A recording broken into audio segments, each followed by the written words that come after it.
Hello Kuya, hello online housemate. Ito po yung guhit ng buhay ko.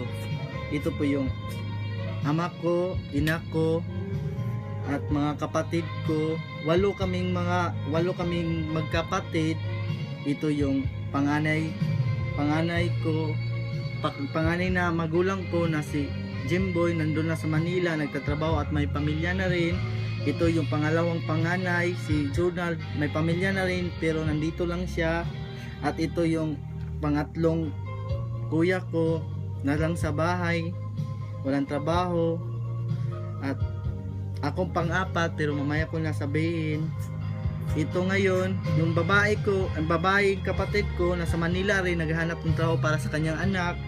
At ito po yung babae rin, kinuha rin ng kapatid ng ama ko.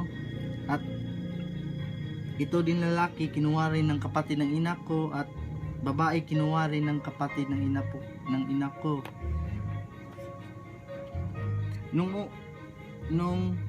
Nung namatay ina at papa ko, ayun, nagkawatak-watak kami.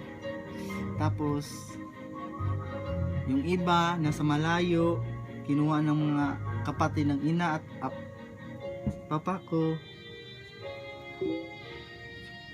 Ngayon ako ay tumayo ng kunting tindahan para maiangat ko yung ibang kapatid ko na nandito. Yun lang. Salamat.